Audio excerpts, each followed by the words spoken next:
Hello good morning everyone, warm welcome. Saurabh sir classes में आपका स्वागत है। चलिए हम लोग स्टार्ट कर रहे हैं आज की सीरीज का फाइनल ये सेट है। सीयूटी एग्जामिनेशन आप लोगों का होने वाला है यूजी लेवल का, यानी कि अगर आप 12th में हैं या 12th पास कर चुके हैं या पास होने वाले हैं, आपने एग्जामिनेशन दे दिया है, आप ये फॉर्म फिलअप कर सकते हैं और CUET यानी कॉमन यूनिवर्सिटी एंट्रेंस टेस्ट में आप बैठ सकते हैं। उसका फायदा क्या होगा? उसका फायदा ये होगा कि आप किसी भी सेंट्रल यूनिवर्सिटी में एडमिशन ले सकते हैं। आपको स्पेसिफिकली हर एक कॉलेज में जाकर वहां का एंट्रेंस देने की जरूरत नहीं पड़ेगी अगर आप इसमें क्वालिफाई कर जाते हैं तो। ठीक है, और एज का कोई बैरियर नहीं है। आप फटाफट से अपना फॉर्म उठाइए, फिलअप कीजिए और स्टार्ट कर दीजिए अपनी जर्नी। ठीक है, एज का बैरियर का मतलब है कि अगर आपने 12th मतलब कर भी ली है, लास्ट ईयर भी कर लिए, तो भी आप इसको फिलअप कर सकते हैं। चलिए स्टार्ट करते हैं। सेट 4 फाइनल सेट है ये। PYQ हम लोग कर रहे थे 2022 का। सेट 1 2 3 ऑलरेडी अपलोडेड है, आप वो वीडियोस चेक कर सकते हैं सौरभ सर क्लासेस में जाकर। आज हम कर रहे हैं फाइनल सेट। इसके बाद और भी MCQ हम प्रैक्टिस करेंगे, बट जो क्वेश्चन पेपर हम लोग लेके चले थे वो कंप्लीट हो जाएगा। ठीक है, चलो स्टार्ट करो। अपना जो आप लोग का मतलब जब आप सॉल्व कर रहे हैं, आप लोग के कितने स्कोर हुए, कितने आपने सही क्वेश्चंस के जवाब दिए, वो मुझे कमेंट सेक्शन में लिख के बता दीजिएगा। वीडियो अगर पसंद आए तो लाइक कीजिए, सब्सक्राइब कीजिए, शेयर कीजिए। हो सकता है कि आप लोग हिस्ट्री के स्टूडेंट ना हो, कोई और हो, तो आपके शेयरिंग करने से क्या पता उसको इन्फॉर्मेशन मिल जाए। ठीक है ना? चलिए, क्योंकि जब हम शेयर करते हैं तो हम केयर करते हैं। मेरे सर कहते थे शेयरिंग इज केयरिंग। चलो, अंग्रेज बहादुर एन मुल्क ले लीनो, एक स्टेटमेंट है। ठीक है, जिसमें लिखा है कि जो इंग्लिश आए थे उन्होंने शहर को ले लिया। इन दिस फोक सॉन्ग मुल्क इज रेफर टू, इस फोक सॉन्ग में मुल्क किसे कहा गया है? मुझे पता है आप सबको मालूम है कि मुल्क का मतलब होता है देश, है ना, जगह होती है। बट यहाँ तो हमारे जो एग्जामिनर है वो स्मार्ट है, उन्होंने ये थोड़ा पूछा कि उसका अर्थ क्या है। उन्होंने पूछा कि इनमें से वो सिटी कौन सी है जिसके लिए ये कहा गया है। तो उसका आंसर होगा, अगर आपने मेरा कल का सेशन देखा होगा, तो हम लोगों ने बात की थी कि एक स्टेट था अवध, जिसको कि अंग्रेजों ने कंट्रोल में कर लिया था और उसमें बहुत सारे एलिगेशन लगा के। ठीक है, तो अवध इसका राइट आंसर है। थोड़ा सा इसका जानना जरूरी है हिस्ट्री, कि 1801 में इसे सब्सिडरी अलायंस के अंतर्गत, मतलब इस पे सब्सिडरी अलायंस थोप दिया गया था। अब ये क्या था कि जो भी स्टेट है उसको ब्रिटिशों की कुछ सैनिक टुकड़ियों को रखना पड़ेगा और उनका डोमिनेंस भी सहना पड़ेगा। बहुत सारे क्लॉज थे इसके। 1801 में इन्होंने कर लिया, अवध को इस तरह से डोमिनेट करना स्टार्ट किया, और 1856 में आके डिक्लेयर कर दिया कि भाई अवध जो है उसको अनेक्स कर लिया जाएगा। ठीक है, अनेक्स कर लिया जाएगा। और रीजन क्या बताया कि जो वहां के नवाब हैं वो he was not very popular among the population of the Awadh, तो इसलिए हम लोगों ने कर लिया क्योंकि वो अपने जनता को संभाल नहीं पा रहे, जबकि ऐसा था नहीं। क्योंकि उस समय जो नवाब थे Wajid Ali Shah, he was very popular among their peoples. ठीक है, तो क्या हो गया, तो उसी समय विद्रोह हो गया, और ये भी जो है 1857 का जो रिवॉल्ट हुआ था उसमें पार्टिसिपेट होने लगा, मतलब ये लोग भी करने लगे। अब इनकी तो डेथ हो जाती है, तो इनकी जो वाइफ होती हैं बेगम हजरत महल। ठीक है, Begum Hazrat Mahal, she supported she supported the revolutionary जो 1857 थे, और ये she also took part in that revolt. ठीक है, समझ में आया? इनके बेटे कौन थे? इनके बेटे थे बिरजिस कादिर। ये सारी चीजें हमें इसलिए मालूम होनी चाहिए क्योंकि इनमें से तीनों पे बेस होके क्वेश्चन आया हुआ है। ठीक है जी, चलिए समझ में आया। तो नेक्स्ट का क्वेश्चन पे पढ़ते हैं। इसका राइट आंसर क्या हो जाएगा? अवध, यानी कि सेकेंड राइट आंसर हो जाएगा। चलिए, अब उसके बाद नेक्स्ट आपका आता है, आपको दो चीजों को याद रखना है। 1857 का जो रिवॉल्ट हुआ है उसके बहुत सारे कॉजेज हैं। ठीक है, आपको सारे कॉजेज को अच्छे से पढ़ना है, जो आपने 12th में पढ़ लिया होगा। लेकिन इसको ये समझना है कि जो अवध है ना, कभी भी आप ये मत मेंशन कर दीजिएगा कि वो डॉक्ट्रिन पॉलिसी के अंतर्गत गया था। डॉक्ट्रिन पॉलिसी, ठीक है, इसके अंतर्गत नहीं गया था। ये कंफ्यूजन कई स्टूडेंट को हो जाता है। अवध जो है सब्सिडरी अलायंस के अंतर्गत गया था, अनेक्स्ट हो गया था। और दूसरा, यहाँ पर डॉक्ट्रिन ऑफ लैप्स जो था वो पॉलिसी नहीं चली थी, इस बात को याद रखिएगा। डॉक्ट्रिन ऑफ लैप्स क्या होता था कि जिसका नेचुरल हायर नहीं है, यानी जिसके राजा की डेथ होने के बाद नेक्स्ट जो रूलर है उसका अपना बेटा नहीं बनेगा, तो वो स्टेट को भी ब्रिटिश जो एम्पायर है वो अपने सरकार में मिला लेगी। ठीक है, नेक्स्ट क्वेश्चन है the experience of Francois Siston is important. अब यहाँ पर एक पर्सन है फ्रैंकोइस सिस्टन, इनका एक्सपीरियंस इंपॉर्टेंट है। क्या एक्सपीरियंस था मैं आपको बताऊंगी, बट पहले ऑप्शन पढ़ लेते हैं। In the context of the communication of the message of revolt and mutiny, मतलब इनका जो कॉन्टेक्स्ट हुआ जिसमें इन्हें पता चला कि रिवॉल्ट और म्यूटिनी जो ही है उससे रिलेटेड कोई मैसेज इनको पता चला। In the context of the planning of the British to suppress the revolt, क्या इन्हें मालूम था कि किस तरह से ब्रिटिश जो है सप्रेस करेंगे रिवॉल्ट को, दबाएंगे रिवॉल्ट को। इन the context of the implication of the revolt, किस तरह से रिवॉल्ट स्टार्ट होगा, उसके इम्प्लीकेशंस क्या क्या होंगे, क्या इस बारे में इनको था। इन the context of the unity between the Hindus and Muslim, और क्या ये इस तरह के एक्सपीरियंस को इन्होंने फील किया जो कि हिंदू और मुस्लिम की यूनिटी को बताता है। अब बताइए इसका आपको क्या लगता है राइट आंसर क्या होगा। देखो ये एक ऐसे स्टेटमेंट है, ये ट्वेल्थ की बुक में आपने अगर रीड किया है चैप्टर्स को ठीक से तो आप इसका आंसर दे दोगे।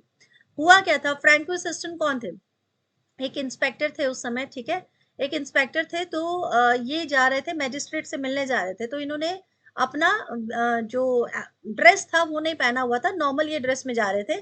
तो उसी समय क्या होता है, एक इंडियन पीपल आके इनसे मिलता है और इनसे पूछता है, उनको लगता है कि ये भी हमारे साथ मिले हुए हैं। ठीक है, तो कहते हैं अरे क्या मतलब म्यूटिनी कहाँ तक पहुंची, हमारा हम सेफ हैंड में है और बिल्कुल हम लोग कामयाब हो जाएंगे। तो ये इस तरह से शेयरिंग हो जाती है ये सारे न्यूज। तब जाके फ्रैंको सिस्टम को पता चलता है कि जो मैजिस्ट्रेट है अवध का वो भी इनसे मिला हुआ है, क्योंकि वो बहुत ज्यादा इमोशनल है इन सब म्यूटिनीज को लेकर। ठीक है, तो राइट आंसर क्या हो जाएगा, बिल्कुल ये फर्स्ट एकदम राइट आंसर हो जाएगा। देखो जब तक ऑप्शन के पीछे की हिस्ट्री नहीं जानोगे ना तब तक राइट आंसर नहीं दे पाओगे, सिंपल सी बात है। तो एमसीक्यू कितने इंपॉर्टेंट है वो शायद आप लोगों को पता चल रहे हो अगर आप क्लास अटेंड कर रहे हो। Next question है the British official who estimated that 3/4 of the adult male population was in the rebellion in 1857। आप इस पेपर को ध्यान से देखोगे ना, अगर इस पेपर को देखो 1857 से कितने सारे क्वेश्चन आए हुए हैं, तो ये चैप्टर कितना इंपॉर्टेंट है, समझ आ रही है आपको ये चैप्टर कितना इंपॉर्टेंट है। तो इस चैप्टर को अच्छे से थ्योरी से पढ़ना, और अगर आपको इसके इंपॉर्टेंट क्वेश्चन जानने हो तो कमेंट सेक्शन में कमेंट जरूर कर देना। मैं इसके लिए ऐसे ऐसे क्वेश्चन आपके सामने लेकर आऊंगी जो आप लोगों ने पढ़े नहीं होंगे लेकिन जिसके ऊपर क्वेश्चन बार बार आते हैं। ठीक है, पर देखो होता क्या है ना कि आप जब ट्वेल्थ में है तो आप उस हिसाब से बुक को पढ़ रहे हैं कि हाँ ये इंपॉर्टेंट क्वेश्चन है, हमें ये तैयारी करनी है। और हम लोग उस हिसाब से चैप्टर को देख रहे होते हैं कि जो आपके टफेस्ट एग्जामिनेशन आने वाले हैं, जो आपके गवर्नमेंट एग्जामिनेशन आने वाले हैं, उसके लिए उस पॉइंट ऑफ व्यू के लिए कौन से क्वेश्चन इंपॉर्टेंट रहेंगे, समझे। चलिए, तो फोर्सिथ हेनरी हार्लॉक, जेम्स ऑट्रम या कॉलिन कैम्पबेल, बताइए इसका राइट आंसर कौन सा होगा। कौन से ब्रिटिश ऑफिशियल था जिसने ये एस्टिमेट किया कि भाई जो पॉपुलेशन है वो 3/4 है अडल्ट मेल की। तो इसका राइट आंसर होगा फॉर्सिथ। ठीक है, जो फॉर्सिथ थे ये एक ऑफिसर थे, तो इन्होंने ये एस्टिमेट किया कि अवध, ये अवध में ऑफिशियल जो अपॉइंटेड थे, तो इन्होंने वहां के हिसाब से अपने जो जजमेंट दी थी कि जो अडल्ट मेल पॉपुलेशन है वो 3/4 है इस रिबेलियन में। ठीक है, क्लियर। चलिए नेक्स्ट क्वेश्चन की तरफ बढ़ते हैं। ओके, नेक्स्ट क्वेश्चन है the famous painting relief of the Lucknow celebrate the British saviors and shows the Indian rebels in poor light, who is the painter। एक वैसे तो अंग्रेजों ने क्या किया, बहुत दिमाग से खेला इन्होंने। इन्होंने क्या किया, सबसे पहले तो धीरे धीरे जब भारत को कंट्रोल किया, मीठी मीठी एकदम बोल बोल के किसी को पता ही नहीं चलने दिया कि इनके मन के अंदर था क्या। तो बहुत सारे, देखो भाई ये लैंग्वेज इसलिए यूज कर रही हूँ, इजी लैंग्वेज में अगर हम लोग बात करेंगे ना तो फटाफट से समझ आ जाएगी चीज। अब जो रिवॉल्ट हुआ, उस रिवॉल्ट को इन लोगों ने पूरी कोशिश की ये दिखाने की कि भाई ये रिवॉल्ट कोई बड़ा ज्यादा रिवॉल्ट नहीं था, थोड़े से सैनिकों ने रिवॉल्ट किया था और अंग्रेजों ने बहुत बढ़िया तरीके से इसको रिवॉल्ट को सप्रेस कर दिया। तो they want to prove that they are superior than the जो म्यूटिनर्स थे उनके। तो इसके लिए इन्होंने बहुत सारे दाव पेच खेले, दिमाग से खेलने की बात है। इन्होंने एक पेंटिंग भी बनवा ली। ठीक है, एक पेंटिंग बनाई जिसमें रिलीफ ऑफ लखनऊ ऐसे दिखाया गया कि जो ब्रिटिशर्स हैं वो रक्षक हैं, और उन्होंने इंडियन रिबल्स को जो है एकदम खराब लाइट में डाल दिया कि देखो देश इनकी वजह से नष्ट हो सकता था, भारत को नुकसान हो सकता था, मतलब इस तरह से दिखाने की कोशिश की। ठीक है, तो वो कौन थे, थॉमस जॉन बाकर, जोसेफ नॉल पाचन, पंच या विलियम हॉज। तो इसका राइट आंसर होगा थॉमस जॉन बाकर।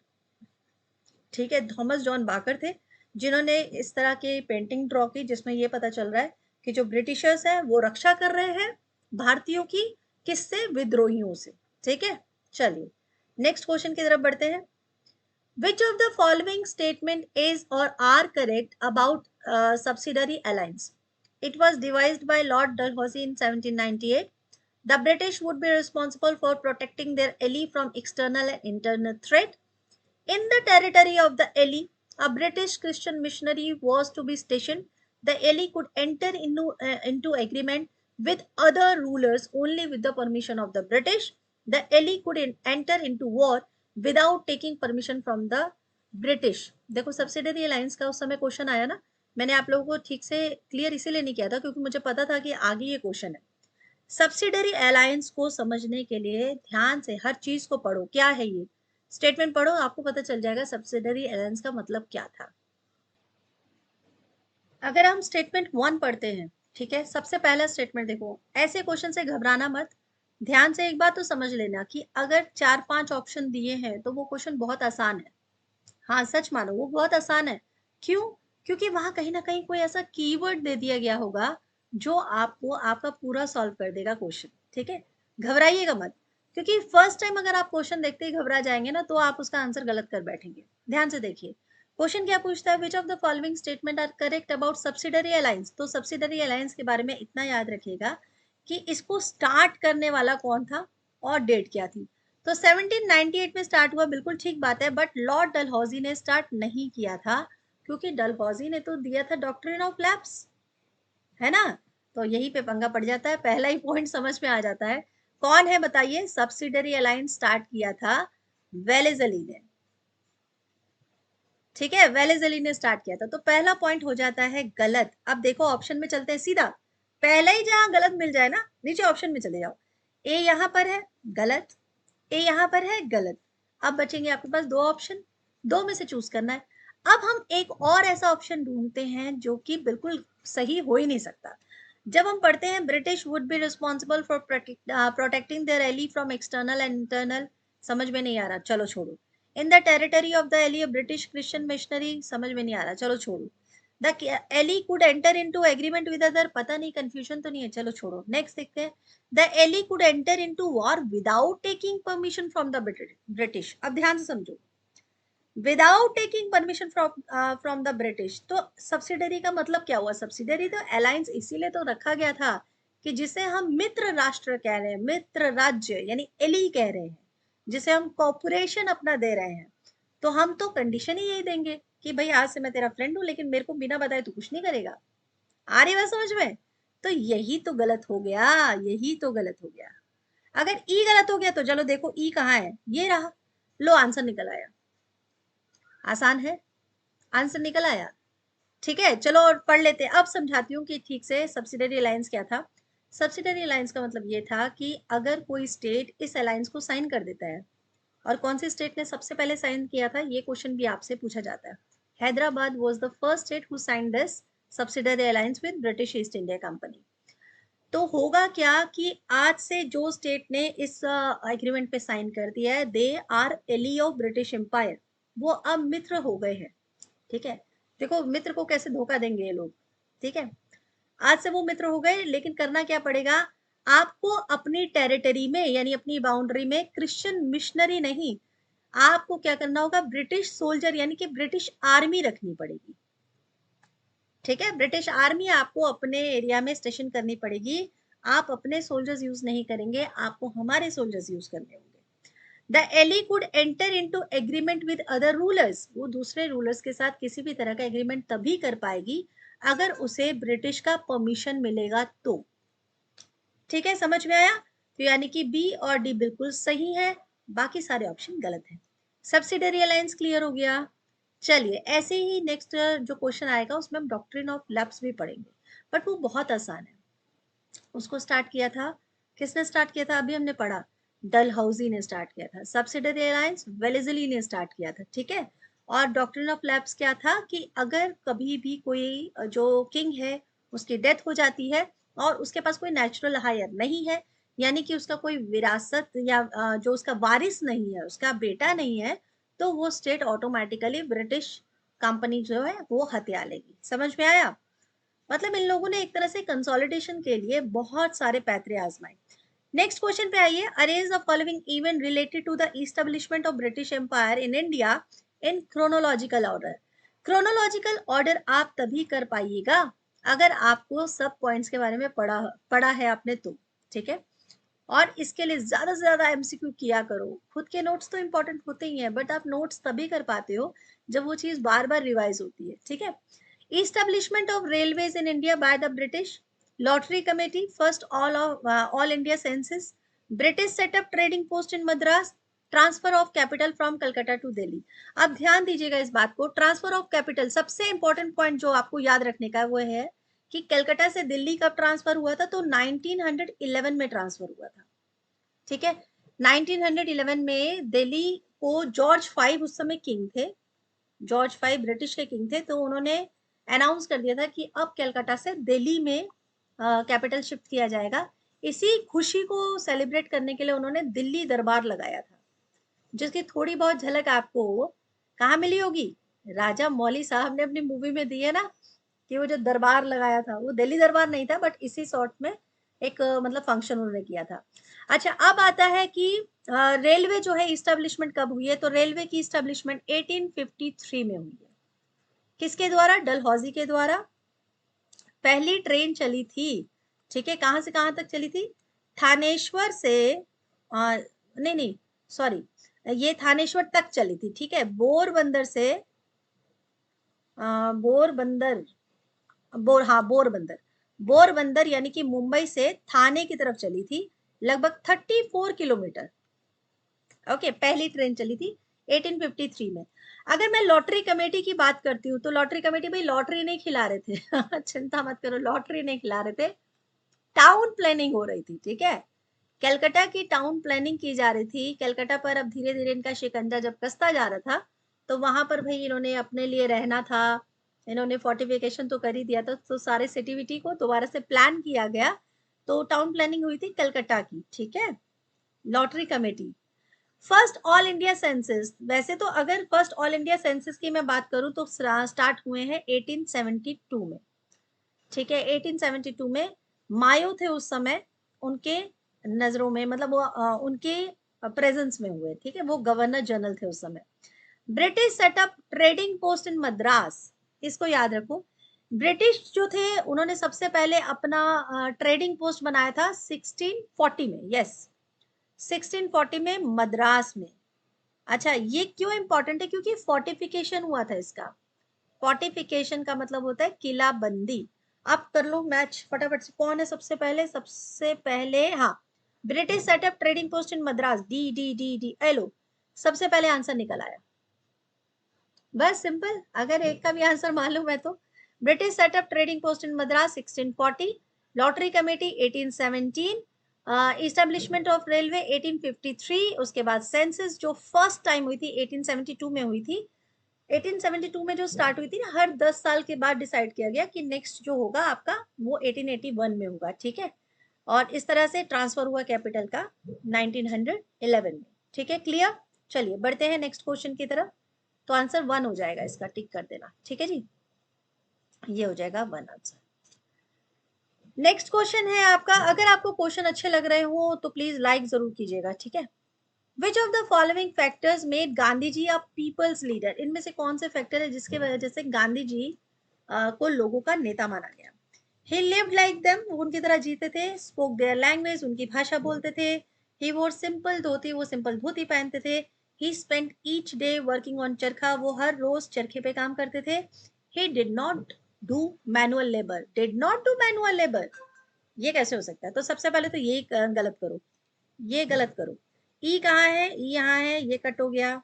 ई कहाँ है, यहाँ है, ये भी कट हो गया। चलो अब बचे 2 ऑप्शन, इजी है ना। यही तो एक फॉर्मूला है, टर्मिनेट जो होती है चीजें वो फटाफट से तभी हो सकती है अगर आप एलिमिनेट करोगे, ठीक है ना। तो एलिमिनेट करके हमें 2 ऑप्शन मिल गए। अब ही लिव्ड लाइक देम, वो बिल्कुल उनकी तरह जीते थे, जो कॉमन पीपल है उनकी तरह जीते थे, बिल्कुल ये बात तो सही है। अगर ये सही है तो ऑटोमेटिकली ये आपके पास आंसर सही आ जाएगा। फिर भी और पढ़ लेते हैं।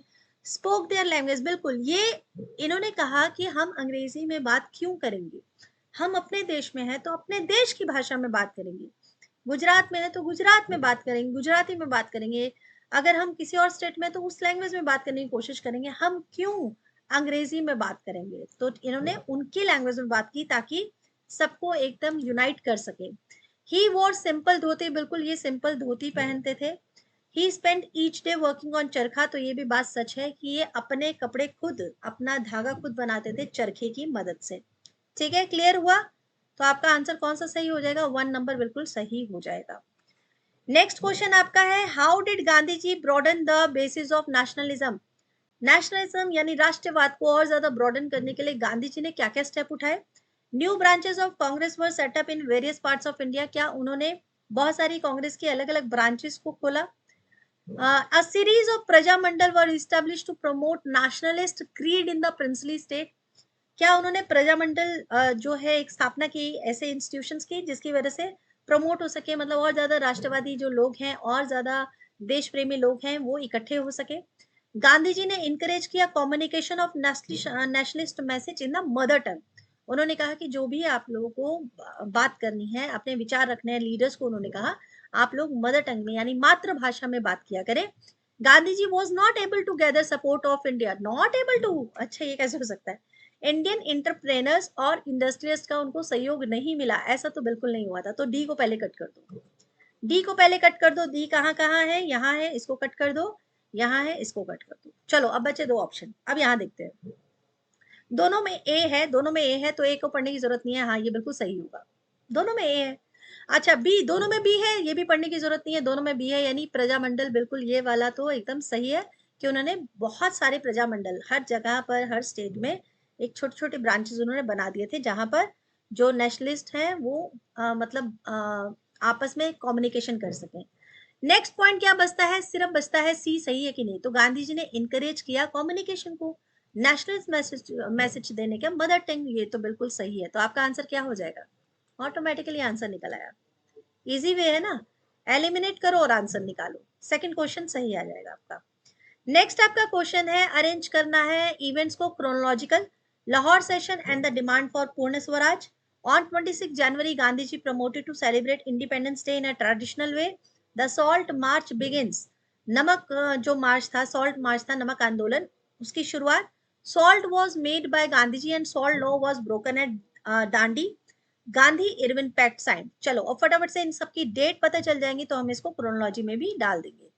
कहीं कहीं पर डेट बहुत इंपॉर्टेंट है, स्पेशली जब आप मॉडर्न इंडिया पढ़ेंगे, यानी जब आप ये आंदोलन वाला जो फेज पढ़ेंगे ना, नेशनल मूवमेंट, नेशनलिस्ट मूवमेंट्स पढ़ रहे होंगे, तो कुछ डेट्स बहुत इंपॉर्टेंट है। ठीक है, चलो साथ साथ में नोट्स बनाते रहो तो आपको हेल्प भी होती रहेगी।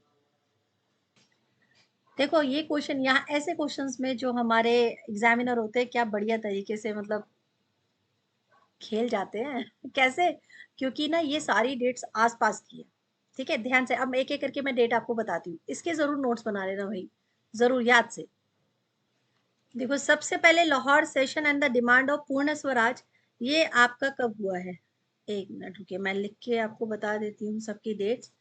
पूर्ण स्वराज आपका 1929 में सेशन होता है। ठीक है, 1929 में सेशन होता है लाहौर में, बहुत इंपॉर्टेंट सेशन होता है। तो इस समय आपका स्वराज का पूर्ण स्वराज की मांग कर दी गई थी। 26 January Gandhi ji promoted to celebrate independence day in a traditional way, और ये कब हुआ था, ये भी 1930 में ही हुआ था, 26 जनवरी, ये याद रखना। ठीक है, the salt march begin, salt march begin कब हुआ, और salt was made by Gandhi ji, ये दोनों चीजें। तो बिगिन होता है 12 मार्च, ठीक है, 12 मार्च 1930 में। और सॉल्ट बना कब था, made by Gandhi ji and salt law was broken at Dandi, ये कब हुआ है, ये हुआ है आपका 8 अप्रैल 1930 को। ठीक है, अब नेक्स्ट आंसर क्या निकल आता है, सॉरी 6 अप्रैल 1930 को। और गांधी इरविन पैक्ट साइन कब हुआ है, वो हुआ है 1931। ठीक है, फिफ्थ फिफ्थ मार्च को, यस 5 मार्च को। तो अब आपका राइट आंसर कैसे होगा, पूरा क्रोनोलॉजी सेट कीजिए। सबसे पहले लाहौर सेशन 1929, बिल्कुल सबसे पहले है लाहौर सेशन। ए से ही आपका आंसर आ जाएगा। उसके बाद है बी यानी कि 26 जनवरी 1930, उसके बाद है मार्च, उसके बाद है आपका अप्रैल और सबसे लास्ट में आ जाएगा आपका 1931। तो आपका क्रोनोलॉजी बिल्कुल सही लगा हुआ है, A B C D E. लेकिन आपको कैसे पता चलेगा, इसलिए क्वेश्चन आपको ठीक से करना जरूरी है। सबकी डेट्स नोट कर ली। चलिए नेक्स्ट क्वेश्चन पर चलते हैं। इसी तरह से आपको कुछ इंपॉर्टेंट डेट्स के बारे में पता होना चाहिए। नेक्स्ट क्वेश्चन है आपका, आपको ये मूवमेंट्स हुए हैं जिसको आपको सही ऑर्डर में लगाना है। सबसे पहले खेड़ा सत्याग्रह, फिर बारदौली सत्याग्रह, रोलेट सत्याग्रह, क्विट इंडिया मूवमेंट और चंपारण सत्याग्रह। ठीक है, चलिए स्टार्ट करते हैं इसको। खेड़ा सत्याग्रह, सारे सत्याग्रह यहाँ पर सारे इंपॉर्टेंट रिवॉल्ट है। अगर आज आप लोगों इसको डेट में लिख लोगे सही से तो आप इसको बिल्कुल सही कर लोगे। एक मिनट एक मिनट एक मिनट, यस, सबकी डेट्स आप मेंशन कीजिएगा। खेड़ा सत्याग्रह, ठीक है, सबसे पहले खेड़ा सत्याग्रह मेंशन करते हैं। चंपारण खेड़ा, हाँ नहीं पहले चंपारण करते हैं क्योंकि याद रहेगा, पूरा सीक्वेंस वाइज रहेगा ना। सबसे पहले चंपारण सत्याग्रह 1917 में होता है, जो आपके किसानों के लिए मांग उठती है सबसे पहले कि भाई बहुत ज्यादा उन लोगों को टैक्स देना पड़ रहा है। तो हमारे जो महात्मा गांधी हैं वो जाते हैं चंपारण में।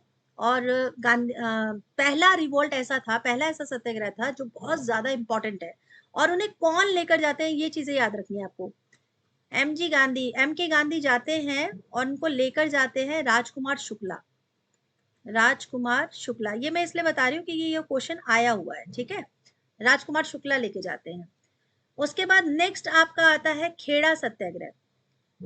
आप ये बात याद रखिएगा कि चंपारण सत्याग्रह, खेड़ा सत्याग्रह और अहमदाबाद मिल स्ट्राइक, ये तीनों आसपास ही है। ठीक है, नेक्स्ट तुरंत नेक्स्ट जो आता है आपका खेड़ा सत्याग्रह आता है 1918 में। ये क्या है, ये आपका गुजरात में होता है। ठीक है, गुजरात में होता है। और इसके ठीक 7 डेज के बाद, 7 डेज के बाद आपका आएगा अहमदाबाद मिल स्ट्राइक। अहमदाबाद, ये बात याद रखिएगा क्योंकि बहुत कंफ्यूजन होती है इन दोनों चीजों को लेकर। ओके, चंपारण खेड़ा अहमदाबाद। ठीक है, नेक्स्ट आपका है बारदौली सत्याग्रह। तो बारदौली सत्याग्रह आपका हुआ था 1929 में। और रोलेट सत्याग्रह आपका हुआ था 1919 में। अब इन दोनों को मैं बता देती हूँ। बारदौली सत्याग्रह आपका जो हमारे सरदार वल्लभ भाई पटेल हैं, सरदार वल्लभ भाई पटेल, उनकी लीडरशिप में हुआ है। ठीक है, वल्लभ भाई पटेल। और 1919 में जो रॉलेट सत्याग्रह था, एक कानून पास किया था ब्रिटिशर्स ने रॉलेट एक्ट के नाम से। ठीक है, तो उसके अगेंस्ट में हमारे भारत में एक बॉम्बे सेशन होता है जिसमें लॉन्च कर दिया जाता है कि हमें इस कानून को विरोध करना है इस कानून का। तो महात्मा गांधी ने ये अनाउंस किया था। ठीक है, और क्विट इंडिया मूवमेंट आपका होता है 1942 में। ठीक है, क्लियर हुआ। तो चलिए फटाफट से मैच कर लेते हैं। पहले आएगा ई, ये दोनों में ई है, ये दोनों कट हो गया। और उसके बाद आएगा खेड़ा। यस, ई ए सी बी डी, ये आपका राइट आंसर हो जाता है। ठीक है, क्लियर हुआ। चलिए जल्दी से चलते हैं नेक्स्ट क्वेश्चन में। ये लास्ट आज का 2022 का सेशन है, उसके बाद हम लोग फिर से दूसरे कोई पेपर को सॉल्व करेंगे। शौकत अली, कमला देवी चट्टोपाध्याय, जयप्रकाश नारायण, एनी बेसेंट, बहुत इंपॉर्टेंट लीडर्स है। इनके बारे में हम लोग आने वाली क्लासेस में पढ़ने वाले हैं। आज हमने मैच मेकिंग करना है। इधर इनसे रिलेटेड जो मूवमेंट्स है, खिलाफत आंदोलन, theosophical society, socialist member of Congress और सॉल्ट सत्याग्रह। शौकत अली जुड़े हुए हैं खिलाफत मूवमेंट से। खिलाफत मूवमेंट जो है आपका 1922, जिस समय हमारे यहाँ पर बहुत ज्यादा नॉन अलाइनमेंट मूवमेंट चल रहा था, उसी समय खिलाफत मूवमेंट भी स्टार्ट हुआ था। कमला देवी चट्टोपाध्याय, ये जुड़े हुए हैं सॉल्ट लेक सत्याग्रह से। ठीक है, बहुत इंपॉर्टेंट पर्सनालिटी है। जयप्रकाश नारायण, जिन्हें हम जेपी और लोकनायक के नाम से भी जानते हैं। जी हाँ, लोकनायक इनको कहा जाता है, ये याद रखना, लोकनायक ऑफ इंडिया। तो ये जुड़े हैं सोशलिस्ट मेंबर ऑफ कांग्रेस। और एनी बेसेंट है थियोसॉफिकल सोसाइटी से जुड़े। ठीक है, थियोसॉफिकल सोसाइटी से। तो ए का हो जाता है 4, सभी में 4 है। ठीक है, और कमला देवी बी का 1, ये रहा आंसर। ये 2, ये 3, ये तो ये है सिंपल आंसर। फटाफट से टाइम सेव करना है, बाकी सी का मैच होगा 2 से, डी का मैच होगा 3 से। नेक्स्ट क्वेश्चन है आपका, Mahatma Gandhi try to obtain for the peace and security of tenure and freedom to cultivate the crops of their choice. मतलब महात्मा गांधी ने वो कौन सा रिवोल्ट में पार्टिसिपेट किया जिसमें वो किसानों की सिक्योरिटी के लिए बहुत ज्यादा कनेक्टेड थे कि भाई एक टाइम बांध देना चाहिए फाइनल, और जो कल्टीवेट होता है क्रॉप्स उसका भी एकदम उनकी आजादी होनी चाहिए कि वो कुछ भी उगा सकते हैं। ठीक है, उन पे कोई जोर नहीं देना चाहिए कि उन्हें नील ही उगाना है या उनको गेहूं ही उगाना है या उनको चावल ही उगाना है। मतलब उनका कल्टीवेशन जो है, जो भी वो उगाए वो उसका फ्रीडम किसानों को होना चाहिए। तो ऐसा कौन सा मूवमेंट में उन्होंने किया? चौरा चौरी में, अहमदाबाद सत्याग्रह में, खेड़ा सत्याग्रह में, ये देखो मैंने कहा था ना ये तीनों सत्याग्रह आसपास में जरूर आते हैं। तो ये हुआ है चंपारण सत्याग्रह, अभी अभी हमने पढ़ा है 1917 में किसानों का सत्याग्रह था, और इसी में महात्मा गांधी जाते हैं, फर्स्ट टाइम ये सत्याग्रह होता है और ये सक्सेसफुल हो जाता है। ठीक है, उसके बाद गांधी जी की जो छवि होती है वो एकदम नेशनल लीडर बन के उभर जाते हैं। ओके, नेक्स्ट क्वेश्चन है आपका, the leader of Muslim league who drafted Pakistan resolution. बहुत इंपॉर्टेंट क्वेश्चन है, कई बार ये क्वेश्चन आया हुआ है, इसको याद रखेगा। वो कौन थे जिसने मुस्लिम लीग का जो पाकिस्तान का रेजोल्यूशन था उसको ड्राफ्ट किया? पाकिस्तान रेजोल्यूशन की जगह पर आपको लाहौर रेजोल्यूशन भी आ सकता है। ठीक है, क्योंकि पहले लाहौर के लिए ही रेजोल्यूशन पास हुआ था, उसके बाद इसको पाकिस्तान रेजोल्यूशन में अडेप्ट कर लिया गया था। किसने किया था? खान अब्दुल गफ्फार खान ने बनाया है, मौलाना आजाद ने, या सिकंदर हयात खान ने, या मोहम्मद इकबाल ने? तो इसका आंसर आएगा सिकंदर हयात खान। ठीक है, थर्ड आएगा राइट आंसर। मुस्लिम लीग जो बनता है, मुस्लिम लीग का ड्राफ्ट कब हुआ था बताओ जल्दी से, इंपॉर्टेंट है। मुस्लिम लीग कब बनी थी? 1906 यानी 1906 में। कहां पर? ढाका में। ठीक है, ये सारी चीजें याद रखनी है। आगा खान थ्री जो थे उन्होंने फाउंडेशन किया था मुस्लिम लीग का। चलिए, नेक्स्ट क्वेश्चन है आपका, amidst all the turmoil of the partition, one man's valiant efforts to restore communal harmony bore fruit. Who is the being discussed in their lines? Partition के बहुत सारा जो विद्रोह हो गया था, उसके बीच में जो इतने सारे दंगे फसाद हुए थे, उसके बीच में भी एक कौन से ऐसे पर्सन थे जो बार बार कम्युनल हार्मनी बनाए रखने की बात कर रहे थे, जो नॉन वायलेंट बनाए रखने की बात कर रहे थे? तो इसका आंसर तो सभी को मालूम होगा, क्या आंसर होगा? महात्मा गांधी। महात्मा गांधी वो पर्सन थे जो कोशिश कर रहे थे कि भाई वायलेंस मत करो, सब शांति से रहो, नॉन वायलेंस सही नहीं है। और ये था आपका लास्ट क्वेश्चन। उसके बाद ये पैसेज है जो आपको खुद को पढ़ना है और सॉल्व करना है। मुश्किल होगी तो कमेंट सेक्शन में लिख के दे दीजिएगा, मैं ये भी सॉल्व कर पाऊंगी आपके साथ। So thank you so much, आज के लिए ये पेपर होता है खत्म, और जल्दी हम मिलेंगे एक नए क्वेश्चन पेपर को सॉल्व करते हुए। Bye bye, thank you so much, will meet soon, take care.